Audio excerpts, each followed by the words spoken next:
The blizzard tore through the pines, sharp as broken glass. In that frozen silence, retired Ranger Ethan Cole heard a sound. A faint, desperate cry buried beneath the storm. Following it, he found a mountain lion mother trapped in steel, her two tiny cubs trembling beside her. In that moment between reason and mercy, Ethan made a choice that would alter the course of his life forever. The storm came without warning, rolling down from the Mogollon Rim like a white wall swallowing the pines and canyons whole. Snow in northern Arizona wasn't rare, but this kind of blizzard, wet, heavy, relentless, belonged in Montana, not here. By dusk, the wind howled through the eaves of Ethan Cole's cabin, rattling the old satellite dish he never used anymore. Ethan sat in his worn leather chair beside the wood stove, a mug of instant coffee cooling in his hand. He watched the snow piling up outside the window until the world blurred into a single shade of gray. On the wall above him hung 3 framed photos. One of a younger man in a ranger's uniform, one of a woman with a bright red scarf, and one of a teenage boy holding a fishing rod. The woman and the boy were gone now. Taken 10 winters ago by a climbing accident Ethan still dreamed about when the wind rose. He'd tried to fill the silence since then with routine. Feeding the horses, splitting firewood, checking the ridgeline trails when his knees allowed. But tonight the silence felt alive, whispering through the cracks of the cabin. Then he heard it. At first, he thought it was the wind, a low moan twisting between gusts. But it came again, deeper, raw, like something living was fighting the cold itself. He muted the small radio on the counter. The sound drifted again from the East Ridge. A long, strained cry, cut short. It didn't sound like a coyote or elk. It was heavier, desperate. Ethan leaned closer to the frosted window. Beyond the swaying pines and drifts, the canyon mouth vanished under the blizzard. His pulse picked up the way it used to before a rescue call. He told himself it was nothing. Maybe a tree splitting under ice, maybe the wind playing tricks. But the next cry, sharper, closer, cut through his chest like a memory. He grabbed his coat and flashlight. "Don't be stupid," he muttered, slipping his gloves on. "You're 70 and half blind in one eye." The kettle whistled on the stove, but he ignored it. Habit and worry pulled him out the door before reason could stop him. Outside, the wind slapped him hard enough to steal his breath. Snow blew sideways, stinging his cheeks. His boots sank deep as he trudged toward the truck, parked half buried under a drift. The engine coughed to life after the 3rd try, heater barely warm. The headlights cut a tunnel through the storm. He followed the sound by instinct, down the dirt road that used to be Ranger Route 19, now barely visible. The cry came again, faint but real. Ethan slowed, scanning the whiteout for movement. Then the beam caught something near the old washout, an outline against the snow, low to the ground. At first, he thought it was a deer, but the tail was wrong. Too long, the shoulders too broad. He stopped the truck, leaving the headlights aimed at the shape, and stepped out into the storm. The world roared around him, wind like static, snow biting his eyes. He moved closer, boots crunching ice. The beam of his flashlight found the truth. A mountain lion, half buried, its tawny coat rimmed with frost. Its sides heaved weakly. One front leg twisted unnaturally, trapped in an old steel jaw trap someone had hidden beneath the snow. Ethan froze. Every instinct screamed back away. He'd handled big cats before. He knew what they could do even when half dead. But this one barely moved. Steam rose from its nostrils in slow, shallow puffs. Its eyes flicked open, gold, wild, and full of pain. And behind her, tucked against a rock ledge, were 2 smaller shapes, trembling cubs. "Oh, hell," Ethan whispered. He looked around. The canyon road was deserted, radio towers dead in the storm. He could turn back, call it in. But by the time help came, the cold would finish them. Lightning cracked somewhere beyond the ridge, a blue flash that lit the snow like daylight. Ethan knelt, keeping his voice low, the same tone he'd once used with a panicked horse. "Easy, girl. I'm not gonna hurt you." The lion's ears flattened, but she didn't lunge. Her breathing rattled. The metal trap had cut deep. Blood froze dark around her paw.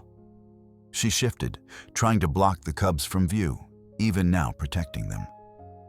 Ethan felt something stir inside him he hadn't felt in years. Not pity, exactly, but recognition.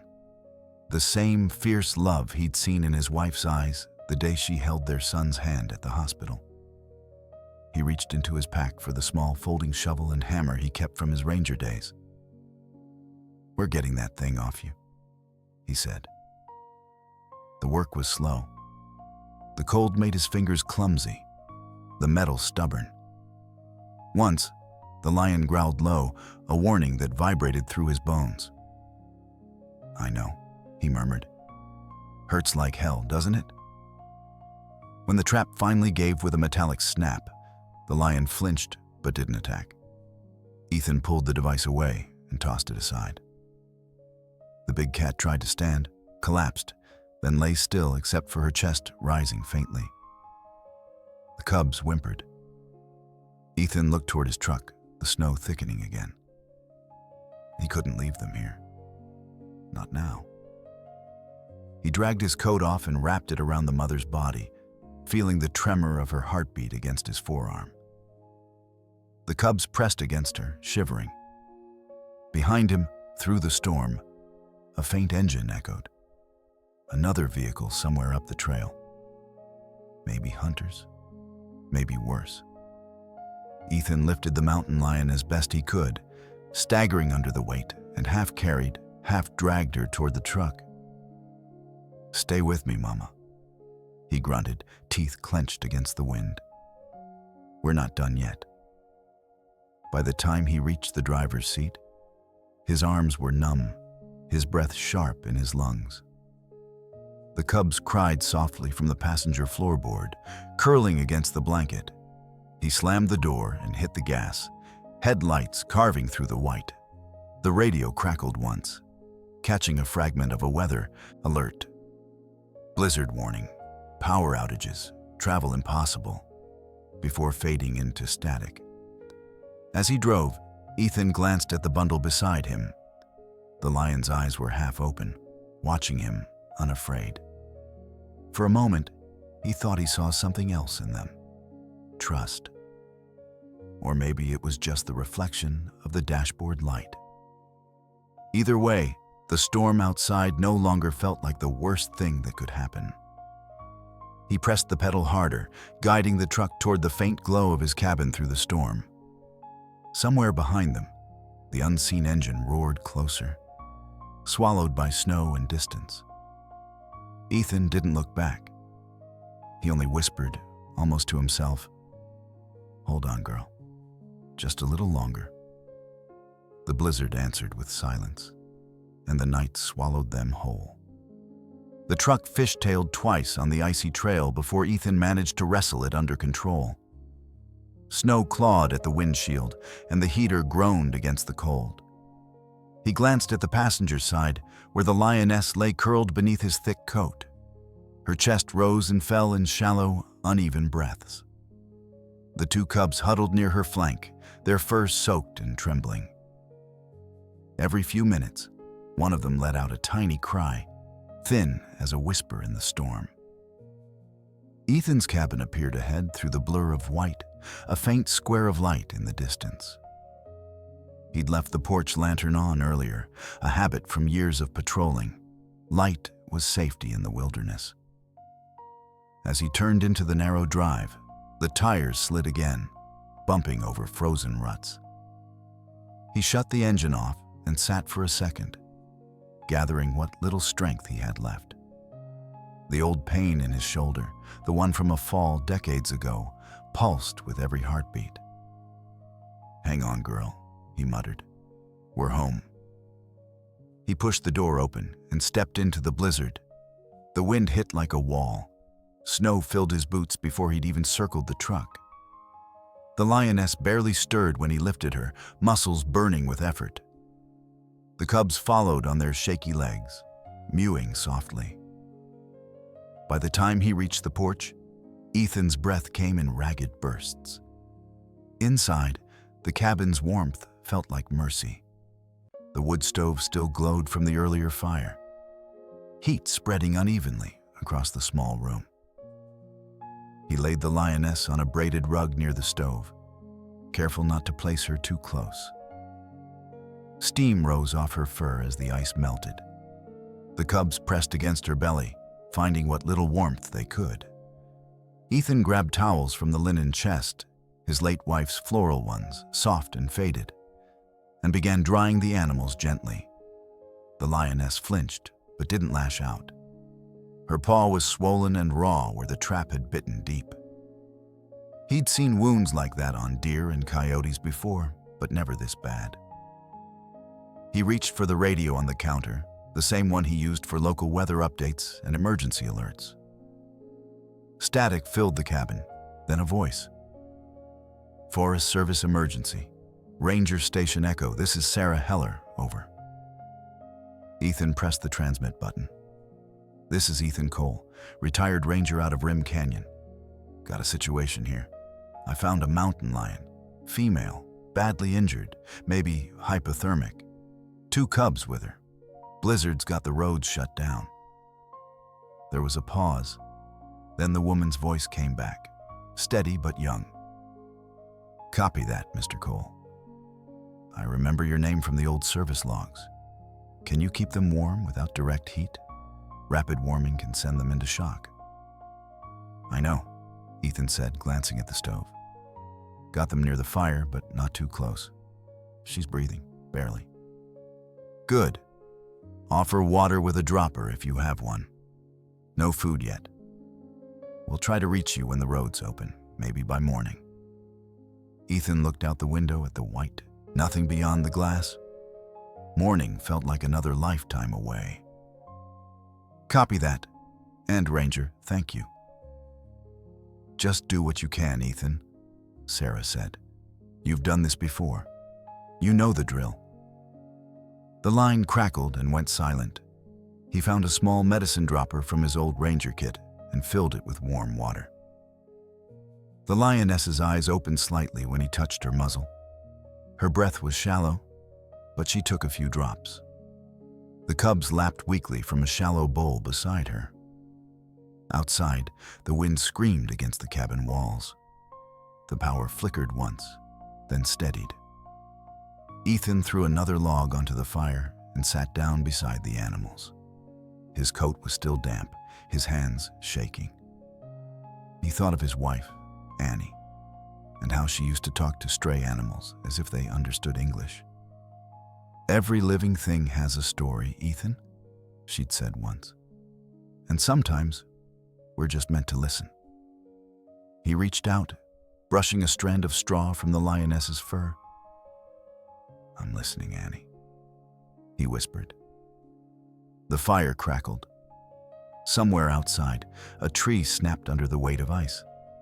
The cubs shifted closer to their mother, and the lioness let out a soft, broken purr.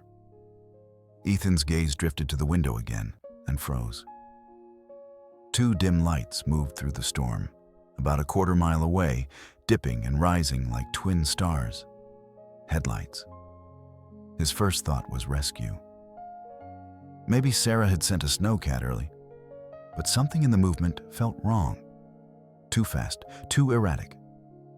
He turned off the lamp, letting the cabin fall into shadow. Through the window, he could make out faint outlines. 2 snowmobiles. The riders stopped near the trailhead, dismounted, and began sweeping flashlights across the snow. Ethan's stomach tightened. He knew that look, that methodical search. Poachers, the kind who set steel traps and called it sport. He crouched near the window, watching. The men shouted to each other, words lost in the wind. One of them kicked at something half buried in the snow, the broken trap Ethan had left behind. The man lifted it, examined the bent spring, then pointed toward the ridge. They were following his tracks. Ethan's hand moved to the rifle rack beside the door. He hadn't fired the old Winchester in years, but it was still clean, oiled, ready. He checked the chamber, 1 round loaded, 2 in reserve. He wasn't looking for trouble, but he wasn't going to let those men near the animals either. He glanced at the lioness again. She was barely conscious, her sides rising with effort. The cubs were asleep, curled like commas against her belly. Ethan turned down the stove's damper, dimming the glow. The cabin sank into near darkness, except for the ember light flickering across the floor. The men's flashlights drew closer. He could see their outlines now, shadows moving between the pines. He whispered to himself, "Not tonight, boys. Not in my woods." The lioness stirred at the sound of his voice. Her head lifted slightly, eyes catching the faint firelight. There was something in her look, strength flickering back to life. Ethan took a deep breath and steadied his rifle, waiting. Outside, the storm howled like it wanted to bury the world whole. Inside, 3 small hearts and 1 old man waited for whatever came next. In that fragile silence, with snow beating against the windows, Ethan realized something strange. He wasn't afraid anymore. He was exactly where he needed to be. And somewhere in the static of the radio, Sarah's last words echoed faintly through the dark. "You've done this before. You know the drill." Ethan smiled grimly, whispering back, "Yeah, I remember." He reached over, pulled another blanket around the cubs, and listened as the distant engines faded deeper into the canyon. The storm was far from over, but for now, they were safe. He leaned back against the wall, exhaustion washing over him. The fire hummed softly, and for the first time in years, the old cabin didn't feel empty. It felt alive. And though Ethan didn't know it yet, the hardest part was still ahead. The night when the wild itself would test just how far compassion could go. By morning, the storm had swallowed the world whole. The windows were buried in snow, and the sky outside glowed the color of ash. Ethan woke to the sound of the fire gasping low and the faintest mewling from the cubs. The lioness still lay on the rug, her chest rising, her breath shallow but steady. The bandage he'd wrapped around her paw had already soaked through. Ethan moved carefully, stiff from sleep and age. His joints ached as he stirred the fire and fed it another log. The warmth crawled slowly back into the room. The lioness twitched at the sound of crackling wood, her ear flicking once, but she didn't open her eyes. The cubs stirred, squeaking softly. "Morning, kids," he murmured, voice rough. "Still with us, huh?" He filled the kettle, set it on the stove, and poured some warm water into a shallow bowl. The cubs crawled forward on unsteady legs, lapping eagerly. When one of them tipped the bowl and splashed itself, Ethan chuckled for the first time in what felt like years. But his smile faded when he saw the mother again. Her breathing had turned ragged, uneven. Her ribs showed beneath the fur. He crouched beside her, whispering, "You gotta fight, girl. They need you." The power flickered once, then died with a sigh. The lights went dark. The radio gave one last burst of static and went silent. Ethan cursed under his breath. No power meant no heat if the fire failed, no phone, no news. He'd seen blizzards like this cut people off for days. He checked the windows.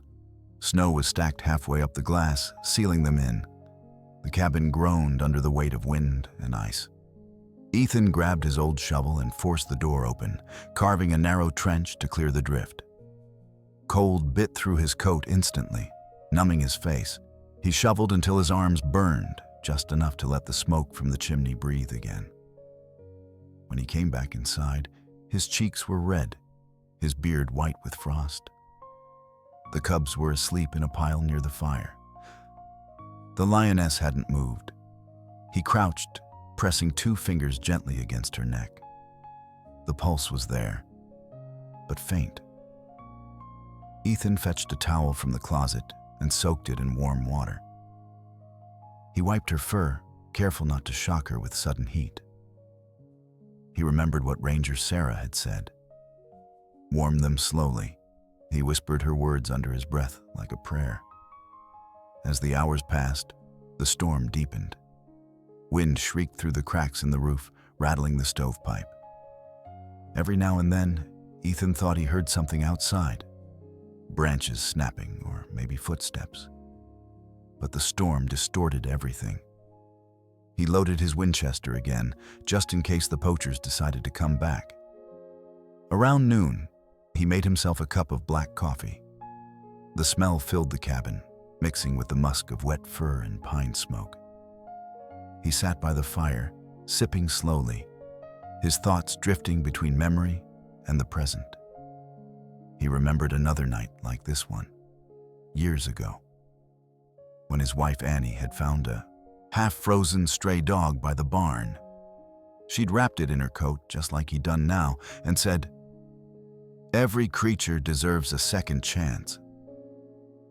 The dog had lived another 10 years. Annie hadn't. The kettle whistled again. Ethan poured a few drops of warm water into the lioness's mouth. Her eyelids fluttered, and for a brief second, her gaze met his.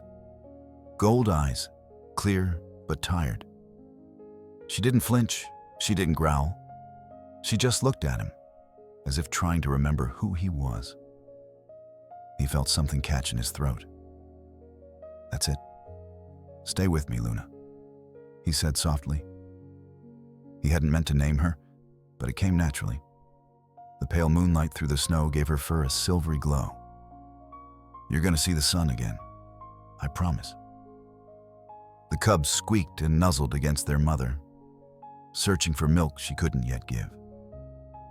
Ethan tore open a can of condensed milk from the pantry, mixed it with water, and filled a small dropper.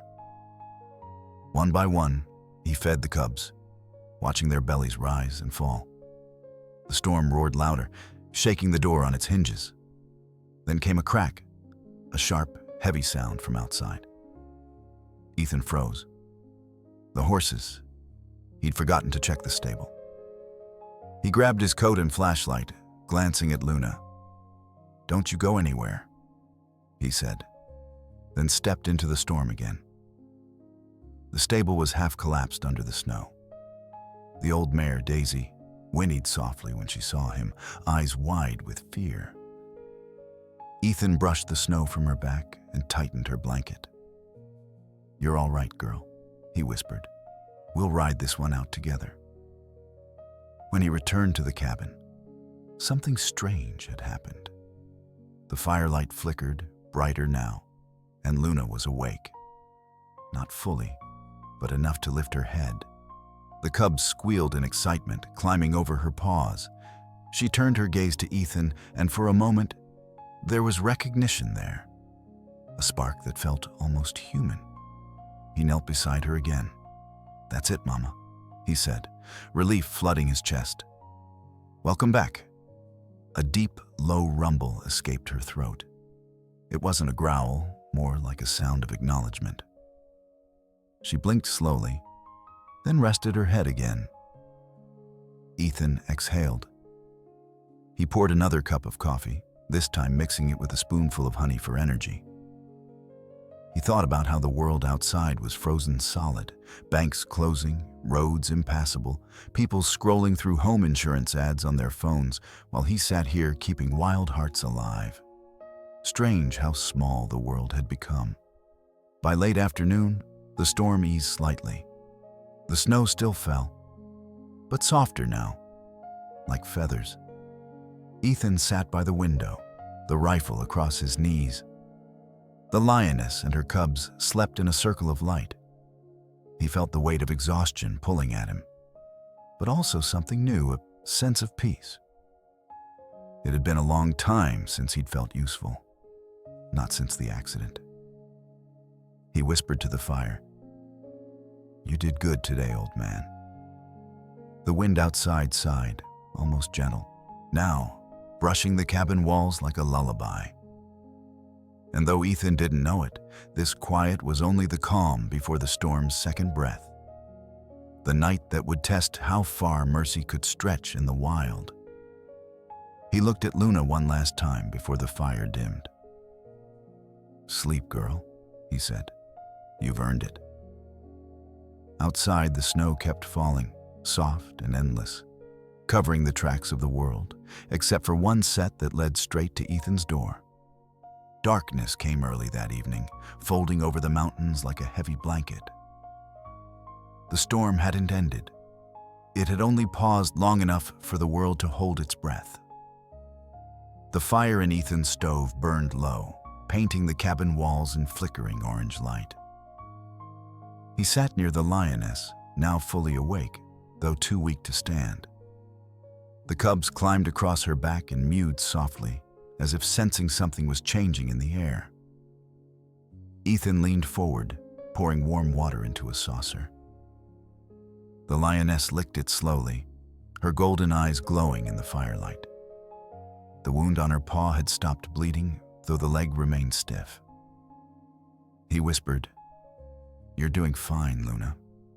You just keep breathing. That's all you gotta do." The radio on the counter sputtered to life for a brief moment. Static hissed, followed by Ranger Sarah's voice, thin, fading. "Ethan, if you can hear me, stay inside tonight. Roads are closed. The temperature's dropping again. Keep them warm. Don't leave." The rest vanished into white noise. Ethan turned the knob, but the signal was gone. Only the storm answered. He sighed, rubbing his face. "Looks like it's just us again, Luna." Outside, the wind picked up, moaning through the pine trees. Then came the deep groan of shifting ice. Snow slid off the roof in heavy sheets, thudding against the porch. Ethan fed the fire another log. He could feel the pressure drop, the way mountain weather always did before another round hit. Suddenly, Luna's body jerked. A low, guttural sound rose from her chest. Her breathing changed, short, strained. The cubs jumped back in alarm. Ethan froze, then realized what was happening. "Oh, no," he whispered. "Not now. Not in this weather." He remembered Sarah's warning from the first night. If she's pregnant, give her space, but stay close enough to help. Ethan knelt beside her, grabbing the towels and blankets he'd kept near the stove. "Easy, girl," he said softly. "You're gonna be all right. I'm here." The lioness's body shuddered again. Her claws dug into the rug. The sound that came out of her, half growl, half cry, was raw and primal. Ethan backed up a few feet, but didn't leave her side. Minutes passed like hours. The storm outside howled louder, rattling the windows. The fire flickered dangerously low. Ethan tossed another log into the stove and prayed the power of heat and time would be enough. When he turned back, Luna was pushing, her muscles tightening in waves. A slick shape emerged between her hind legs, small, limp, motionless. Ethan's heart stopped. The lioness licked at the tiny cub, cleaning it fiercely, urging life into it. Nothing. She tried again. Nothing. Ethan couldn't stand it. He crawled closer, wrapping the newborn in a towel, rubbing gently to create warmth. "Come on, little one," he whispered. "Breathe for her. Come on." He pressed 2 fingers to its chest, tiny as a walnut. He'd seen this. Before, with calves, with kittens. He drew a breath and exhaled softly into the cub's nose, again and again. The fire hissed, wind screamed, and still he breathed. Then, just when he thought the fight was lost, a weak squeak broke the silence. The cub twitched, then gasped for air. Ethan let out a breath that turned into a laugh, rough, shaky, but real. "There you go, kid. That's the way." He laid the cub beside its mother. Luna sniffed it once, then gathered it close, licking until the tiny body moved on its own. But it wasn't over. Another contraction hit, then another. 2 more cubs came, both smaller but alive. Ethan helped clean them, working alongside the lioness as if they'd done this 100 times before. When it was finally done, Luna collapsed, exhausted but breathing steadily. The firelight caught her fur, turning it gold against the storm-dark walls. The 3 newborn cubs nursed quietly, while the 2 older ones pressed closer for warmth. Ethan sat back on his heels, watching the scene. It was wild and sacred all at once. Life born in the middle of death's season. He wiped his eyes with the back of his sleeve. "You did it, girl," he said softly. "You brought him through." He poured himself a cup of coffee, his 3rd that night, and sat by the stove, listening to the wind. The cabin smelled of wood smoke and wet fur, a strange comfort. Outside, lightning flashed again, lighting up the snowfield like a photograph. For a moment, Ethan saw movement in that flash, something on the ridge. He stood, moving to the window. The glass was frosted, but through it, he saw faint lights. 2 of them weaving through the trees. Snowmobiles. His stomach tightened. The poachers hadn't given up. He turned off the lanterns, letting the room sink into darkness. Only the fire glowed now, a small orange eye. The lioness lifted her head, ears twitching. She smelled it too, the scent of gasoline and metal carried on the wind. Ethan whispered, "Shh, don't move." He checked his rifle again, sliding around into the chamber. The click echoed softly. The engines outside stopped. Silence, then muffled voices. He couldn't hear the words, but the tone was clear, angry, searching. One man laughed. Another shouted something he couldn't make out. Ethan crouched near the window, pulse thudding. The lights moved closer, then disappeared behind a snowbank. He waited, barely breathing. Minutes crawled by. Then the engines roared again, retreating down the canyon. Gone. Ethan lowered the rifle slowly. The fire popped once, breaking the spell. He turned back toward Luna. She hadn't moved, her head resting between her paws. The cubs, all 5 now, slept in a tight cluster. The smallest twitched in its sleep, letting out a tiny, contented sigh. Ethan smiled, sinking to his knees beside them. "You're safe," he whispered. "All of you." He added another log to the fire, the flames leaping higher, chasing shadows up the walls. Outside, the wind eased at last. The storm, like a tired animal, finally lay down. For the first time in days, the silence wasn't empty. It was full of warmth, of breath, of something Ethan hadn't dared feel in years: hope. He looked at the lioness one more time. "You know," he murmured, "I think we both needed saving tonight." He leaned back in his chair, the heat washing over him. The world outside was still frozen, but inside, new life pulsed in the heart of winter. The old clock on the mantel ticked softly, marking the seconds of a miracle that no one else would ever see. Ethan closed his eyes, listening to the rhythm of the storm dying away. The night had given back what the years had taken, a reason to care, a reason to stay alive. And somewhere in the dark, As the fire faded to embers, he thought he heard a sound. Soft, almost human. A single grateful breath shared between man and wild. The next morning broke cold and gray, with a silence that didn't feel like peace. It felt like the world was holding its breath. The storm had passed, but the sky still hung heavy, bruised with clouds. Snowdrifts climbed halfway up the cabin walls, sealing Ethan inside. The fire had burned down to embers, and the air smelled of smoke, wet fur, and something new: life. 5 tiny cubs lay in a warm pile near the lioness, their breathing slow and steady. Luna, still weak but alert, watched them with half-closed eyes. Ethan knelt beside her, amazed. The mother, who'd been half dead 2 nights ago, had fought through a blizzard to bring her cubs into the world.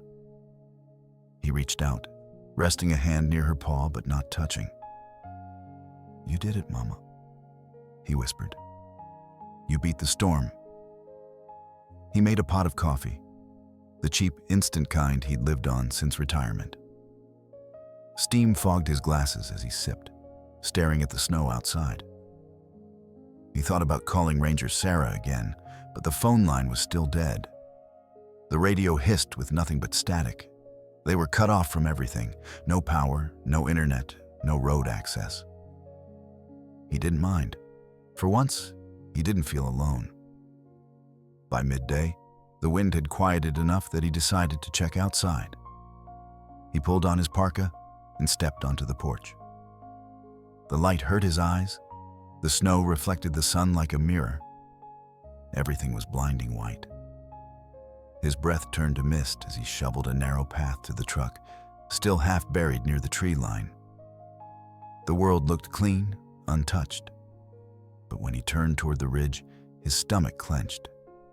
There, 2 long tracks in the snow. Snowmobile treads.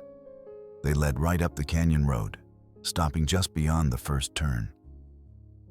Ethan felt the hair on his neck rise. The poachers had come back. He followed the tracks a few yards, stopping where they ended. The snow was disturbed, like someone had stood there for a while. He crouched down, brushing the surface. Footprints, cigarette butts, fresh. He looked up at the sky. It would be dark again in a few hours. When he returned to the cabin, Luna raised her head, sensing the tension. The cubs mewed softly. "It's all right," Ethan told her, though he didn't believe it. "Nobody's gonna hurt you. Not while I'm here." He went to the gun rack and checked the Winchester again. 3 rounds. He loaded it carefully, then drew the curtains. The silence outside was too perfect. He knew that kind of silence. It came before trouble. By late afternoon, the temperature dropped again. The cabin creaked under the weight of the snow. Ethan kept the fire burning high. He moved slowly through the small room, making sure the lioness and cubs were warm, feeding them a few drops of milk at a time. Every time Luna's eyes met his, he felt something steady him, like a reminder that compassion still had strength in it. Then came the sound, a crunch of snow just beyond the porch. Then another. Slow, deliberate steps. Ethan's heart started to pound. He reached for the rifle and crouched near the window. The curtain fluttered with the draft, letting in a sliver of light. Through it, he saw 2 figures approaching, men in dark jackets, faces covered with scarves. He didn't need to see the rest. It was the same pair who'd set the trap. One carried a rifle, the other a flashlight. They stopped by the truck, looking it over. Then one pointed toward the cabin. Ethan whispered under his breath, "Not this time." The men trudged closer. Snow crunched louder. Ethan slipped behind the doorframe, steadying the rifle. Luna growled softly, the sound low and dangerous. He held up a hand. "Easy, girl," he whispered. Let me handle this. The first knock came, hard, deliberate. "Forest Service," one of the men shouted. "We heard there was trouble out here. Need to check your property." Ethan stayed silent. The voice was wrong. Too casual, too slick. Another knock. Louder this time. "Open up, old man. We just want to talk." He felt anger rising beneath his ribs, the kind that had been sleeping for years. He thought of the trap, of Luna's bloody paw, of the tiny cubs that wouldn't be alive if he'd done nothing. He stepped toward the door, rifle in hand, but didn't open it. "You're not from the Forest Service," he said evenly. "Now turn around before you freeze out there." A pause, then a laugh, cold and sharp. "You think you can hide them? We tracked her right to your door. That cat's worth more than you'll make in a year." Ethan's jaw tightened. "She's not for sale." The porch boards creaked. One of the men stepped closer. "You sure about that?" The lioness let out a guttural snarl that made the air vibrate. The cubs squeaked and hid under her belly. Ethan raised his voice, calm but firm. "You hear that sound, boys? That's your warning." There was a muffled curse, a shuffle of boots in the snow. Then, without warning, one of the men kicked the door. The frame rattled but held. Ethan fired a single shot through the top panel. Not at them, just high enough to scare. The rifle's thunder cracked through the valley, echoing off the canyon walls. Silence followed. Then the men's footsteps retreated fast, crunching away through the snow. Engines roared to life. The sound faded, swallowed by the mountains. Ethan lowered the rifle slowly, his hands trembling. His heart hammered in his chest, but he didn't regret it. He turned to Luna. She was still watching the door, ears pinned, muscles tense. "It's all right," he said, voice low. "They're gone." He knelt beside her, resting a hand against the floor to steady himself. The lioness relaxed a little, licking one of her cubs. The fire popped, sparks rising into the chimney. Ethan sat down heavily, exhaustion settling over him. "Guess we both earned our keep tonight," he murmured. The wind outside had died completely. Snow drifted from the roof like feathers. The valley was quiet again. He poured himself another cup of coffee, the bitter kind you buy cheap at the gas station. As he drank, he stared at the rifle leaning against the wall. He didn't like using it anymore. But tonight, it hadn't been about hunting. It had been about protection. He looked back at Luna and the cubs, huddled together near the fire. "Don't worry," he said softly. "Nobody's taking you from me. Not while I'm still breathing." Outside, the last of the light faded from the ridge. The snowmobiles were gone, but their tracks wound down the canyon like scars across the white. Ethan knew they'd be back. People like that always came back for what they thought they owned. He stirred the fire, sending sparks into the air, and whispered, "Next time, I'll be ready." The cabin settled into stillness. The lioness blinked slowly, her eyes catching the glow of the flames. The cubs twitched in sleep, unaware that the world outside their circle of warmth still held danger.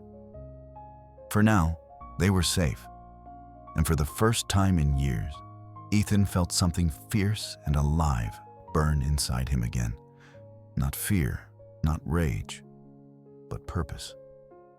He had something worth protecting. The sun finally broke through the clouds 2 days later, spilling over the snow like a silent promise. For the first time in what felt like forever, the mountains gleamed gold instead of gray. Ethan stepped out onto the porch, his breath rising in small clouds, and stared at the horizon. The storm had passed. The danger had passed, at least for now. Behind him, the cabin was alive with quiet sounds. The soft rustle of fur, the gentle chirps of the cubs, the steady breathing of their mother. Luna lay curled beside the hearth, 5 small bodies pressed against her belly.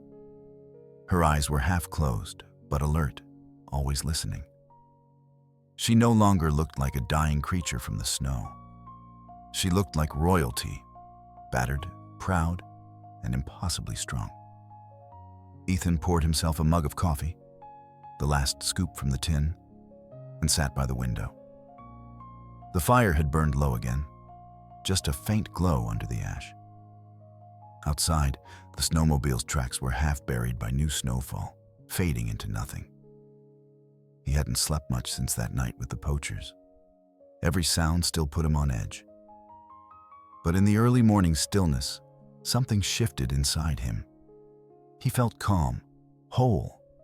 He hadn't felt that in years. Around noon, the crackle of static broke the quiet.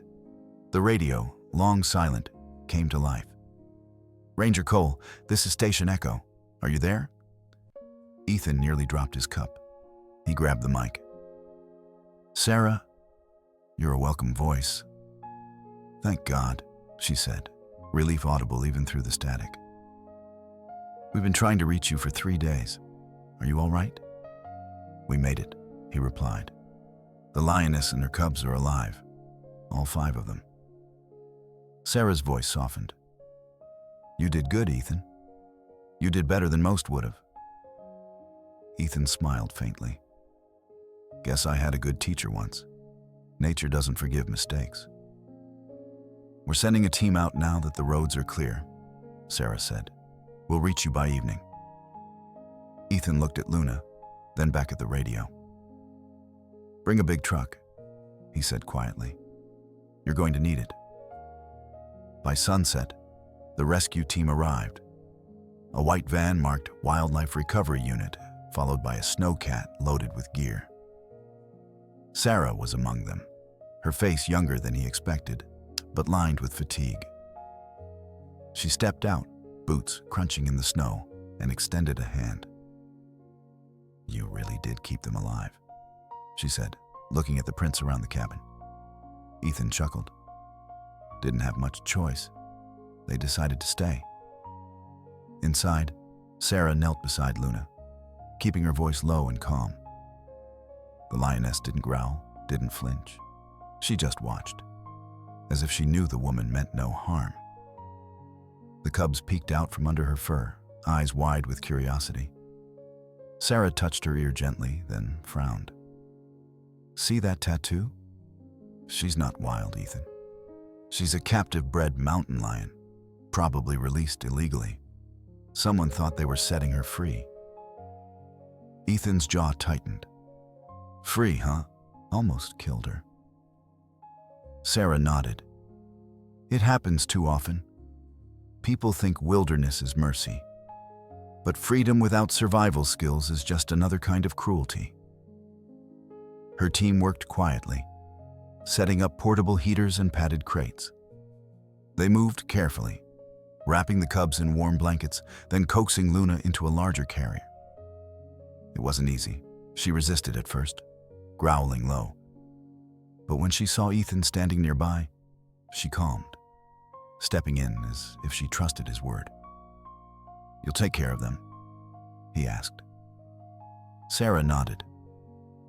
"They'll go to the rehabilitation center in Colorado Springs. Once the cubs are strong enough, they'll move to a protected sanctuary, safe, warm, no more traps." Ethan hesitated, then reached for the quilt on the chair, the one Annie had made decades ago, its faded stitching shaped like mountains and stars. He folded it once and handed it to Sarah. "Put this in their crate," he said. "It'll smell like home." Sarah took it gently. "You sure?" "Yeah," he said. "They'll need it more than I do." He followed the team outside, watching as the carriers were loaded into the truck. The sky had cleared completely, the last of the storm clouds drifting away. He stood there long after the engine started, his breath white against the air. When the vehicles disappeared down the canyon road, silence returned. Only the crunch of his boots and the wind in the trees kept him company. He He turned back to the cabin. Too quiet now. Too still. The rug near the stove was flattened where Luna had lain. The air smelled faintly of fur and wood smoke. He sat down, staring at the empty space. "Well, Annie," he whispered, "guess we did another good thing, huh?" Days passed. The phone line was fixed. The world returned to its routines. Bills, radio news, even ads for home insurance and car loans hummed faintly from the radio. Tiny reminders that life elsewhere went on. But Ethan found himself looking out the window more often, toward the ridge where he'd first heard that cry in the storm. Then, one afternoon in early spring, a letter arrived. The return address read, Colorado Wildlife Rehabilitation Center. Inside was a handwritten note from Sarah. "They're thriving, Ethan. Luna's fully healed and the cubs are growing fast. They'll stay together as a family. The sanctuary's building them a large habitat for education and conservation. You should come see them." There was a photo, too. Luna basking in the sun, 5 healthy cubs tumbling around her. Behind them, Ethan's quilt lay under their paws, a patch of color against the dirt. He stared at it for a long time before setting the photo on the mantel. The house didn't feel empty anymore. It felt alive again, filled with something invisible but real. Weeks later, he made the trip to Colorado. Sarah met him at the gate, smiling. "They remember you," she said. The sanctuary stretched across rolling hills, green and open under a wide blue sky. When they reached the lion habitat, Ethan stopped in his tracks. Luna stood on a rock outcrop, her cubs, half grown now, sprawled around her. She saw him immediately. Her ears perked, and she made a low, throaty sound that wasn't quite a growl, but wasn't gentle either. Recognition. One cub trotted closer to the glass barrier, pressing a paw against it. Ethan placed his hand on the same spot. For a moment, the two worlds, wild and human, met without words. Sarah watched quietly. "They remember kindness," she said softly. Ethan nodded. "And maybe they forgive too." He stayed for an hour, watching them play, the cubs chasing each other through the tall grass. When the sun began to set, he turned to leave. At the exit, Sarah handed him something wrapped in plastic, the old quilt. "Luna doesn't need it anymore," she said. "She's made her own nest, but she kept this with her until now. Smells like you, I think." Ethan smiled, eyes misting. "Guess we both learned how to let go." That night, back in his cabin, he draped the quilt over his lap and lit the fire. The world outside was quiet, the air warmer now. He picked up the phone and called his daughter in Denver. "Jennifer," he said when she answered, his voice light, almost young again. "You're not going to believe what happened this winter." He looked at the photo on the mantel, the one with Luna and her cubs. The smallest had her paw raised, just like she had pressed it to the glass that day.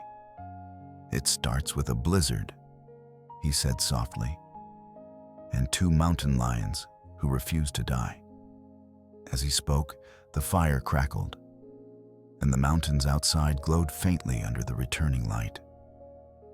Ethan leaned back, feeling the warmth spread through him.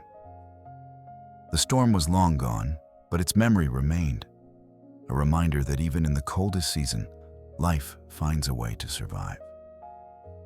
And somewhere, miles away, under the wide Colorado sky, a lioness lifted her head toward the wind, breathing in the scent of snow and pine, as if answering him one last time.